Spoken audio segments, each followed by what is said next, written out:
by Sam Roberts. New York Times, April 21, 2018. Joan Konner, an award-winning television executive producer and documentarian who became the first woman to lead the Columbia University Graduate School of Journalism, died of leukemia Wednesday in Manhattan. She was 87, after raising two daughters. Ms.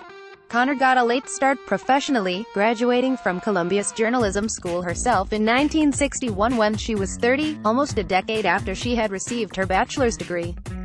By 1977 she was executive producer for National News and Public Affairs for WNET 13, the public broadcasting station of metropolitan New York.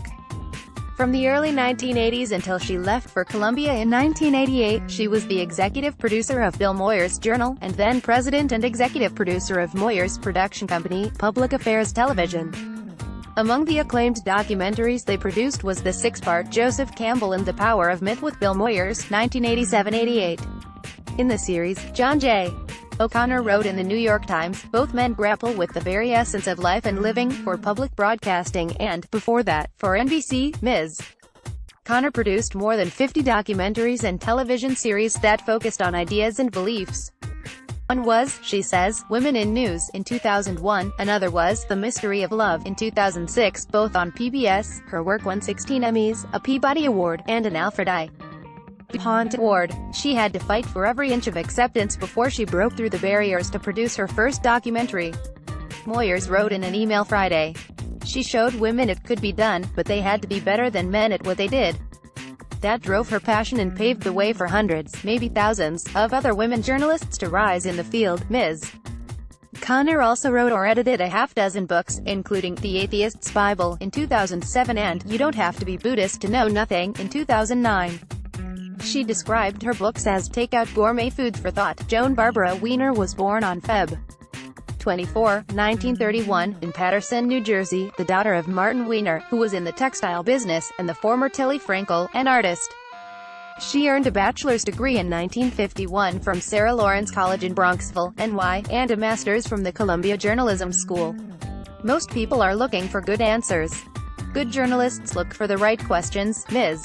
Konner's first job out of journalism school was on the women's page of the Bergen Record in New Jersey. After 6 months, she began writing editorials, but she left within 2 years for public television. When she was laid off, she took a job writing and reporting at WNBC-TV in New York, before returning to public television in 1977. In 1988, when she became dean of the Columbia Journalism School and a professor there, she was already a trustee of the university. Ms. Konner was only the second broadcast journalist to be appointed dean of the school. The first, in the 1970s, was Ellie Abel, a former Times reporter who became a prominent correspondent for NBC News. She was credited with recruiting new faculty, creating a new doctoral program, instituting a part-time 2-year curriculum for working journalists, and generating $20 million in gifts and endowments. She stepped down in 1997 but remained publisher of the Columbia Journalism Review until 2000. In 2001, she was one of 3 experts commissioned by CNN to examine the cable network's 2000 presidential election night coverage. They concluded that the coverage had been news disaster that contributed to a climate of rancor and bitterness, and recommended that exit polls no longer be used to project winners before the voting was over. Ms. Konner summed up her journalistic credo in her inaugural address as the Columbia Dean. "Most people are looking for good answers," she said. "Good journalists look for the right questions."